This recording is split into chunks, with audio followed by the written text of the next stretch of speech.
Muli, magandang umaga po sa lahat.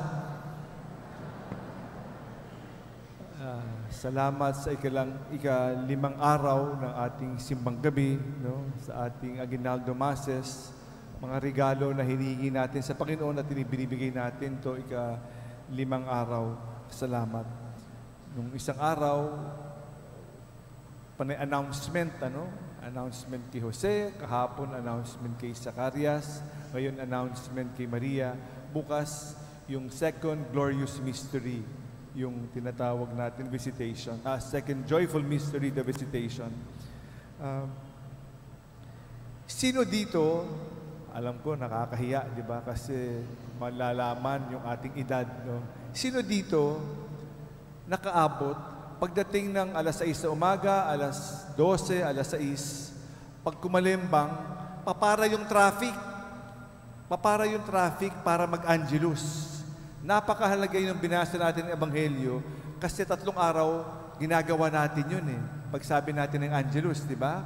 Sinasabi natin sa Tagalog, ang anghel ng Panginoon ay nagbalita kay Santa Maria at siya'y nagbihi sa pamagitan ng Espiritu Santo. Remember, 3 times a day, narito ang alipin ng Panginoon, maganap sa akin ang sagot ng wika mo. Tapos, at ang salita'y nagkatawang tao at nakipamuhay sa akin. 3 beses ginagawa natin yan eh. So, sino dito nakaranas nung bata pa, no? O nung na may papara?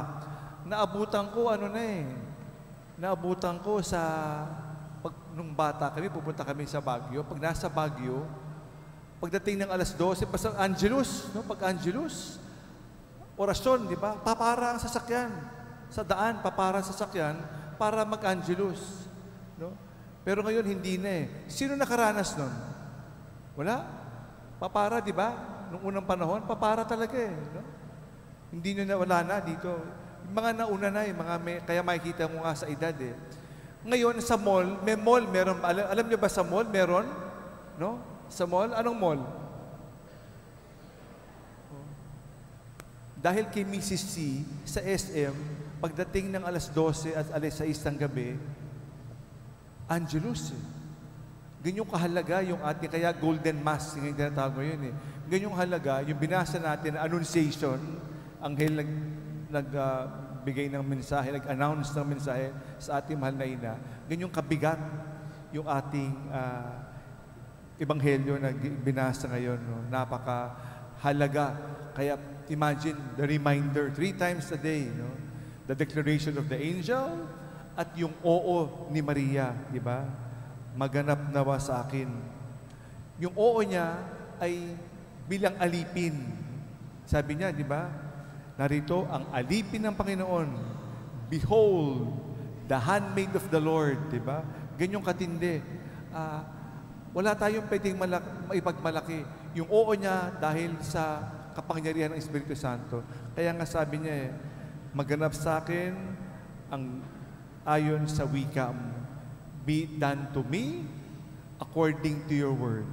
Yung oo, hindi oo ko, kundi oo dahil sa kapangyarihan na binigay mo sa akin. Kaya tayo nandito, no? Hindi naman madali gumising ng madaling araw, hindi gumising ng alas 3 ng umaga, hindi biro. Pero sa kapangyarihan ng Espiritu, sa kapangyarihan ng yan, nagagawa natin eh. Humbly, we come here to celebrate our 5th day of our Dawn Masses. No? Salamat sa Diyos. Salamat, punong-puno pa rin tayo. Sabi ko, naku, baka pagdating ng medyo galigitnaan na, pakunti ng pakunti, pero hindi naman, kaya nakakatuwa. Salamat sa Diyos sa biyayang ito. So, napakahalaga ng pagdidiwang natin ngayon sa Ebanghelyo na rinig natin sa ikalimang araw dahil sa oo ni Maria. Ang oo niya, ito'y magandang hamon para sa atin eh. Yung oo, kahit na hindi niya alam anong inuuhan niya, pero umoo siya. Ito ang magandang balita. Once we say yes, God steps into your world. Dahil sa oo mo, papasok ang Diyos sa buhay mo, sa mundo mo. Gusto ba natin yun? Pumasok si Jesus sa mundo natin?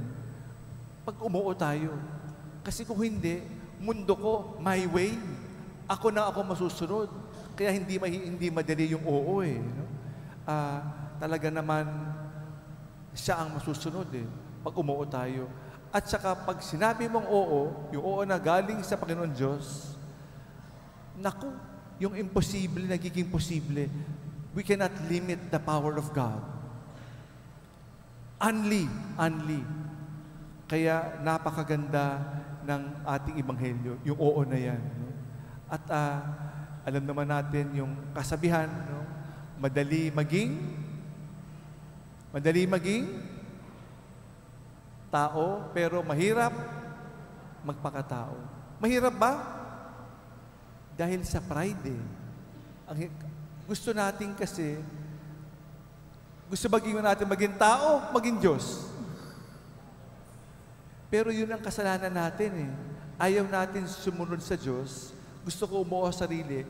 Gusto ko ako ang Diyos with unli. Gusto natin unli power. To be God-like. Pero yun nga ang problema eh. Madali maging tao, mahirap magpakatao. Kasi gusto ko, hindi naman ako. Special ako, maangat ako. Kaya nga, humility ang pinakita, ang pagpapakumbaba, ang ipinakita ng ating mahal na ina. Humility is the mother of all virtues. Ang pagmamahal, mangyayari lang, yung oo, mangyayari lang, pag tayo'y tunay na magpakumbaba, para gumana ang Diyos sa atin. He will step into our world pag umuo tayo, only with God's grace. Kung hindi, ako pa rin masusunod eh. Kaya napakahalaga yung oo na binitiwan ng ating mahal na ina. Yung oo sa kapangyarihan ng Espiritu Santo. Kaya, pero yung oo na yan, naku, nakakatakot kasi hindi mo alam. Katulad ng oo na binigay ni Maria, di ba? Isipin mo, ano tong mensaheng binibigay sa akin ng anghel? Imposible naman to, imposible. Maraming bagay-bagay na nakakatakot.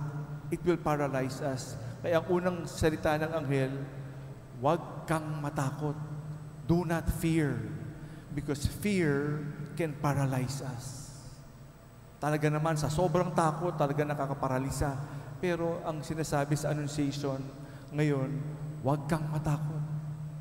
Hayaan mo ang Espiritu ng Diyos. Let God step into your life at siya ang bahala. Siya naman magiging Diyos, kaya nga tinawag na Diyos. Walang imposible pag siya ay pumasok sa ating buhay. Kaya, hindi madali, pero dahil sa kapangyarihan ng Diyos, posible. Walang imposible sa Diyos. Narinig natin, mga bao, naging buntis, di ba? Mga lolo't lola, naging nagkaanak, kakatandaan, ang birhen, nagkatawang tao, nagdalang tao, di ba? Kaya walang imposible. Lahat posible kung tayo ay tunay na kumapit at umuo sa hamon sa atin, sa kapangyarihan ng Espiritu Santo. Again, 3 times a day in the Angelus, sana wag lang natin i-recite.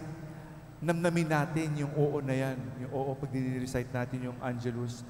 At yung tradisyon natin na bumapara nga, nagdadasal 3 times a day, pag narinig natin yung kalembang, no, to remind us to say the Angelus. Central to our lives. Salamat sa ating mahal na ina, ating mahal na Birheng Maria, na umuo dito.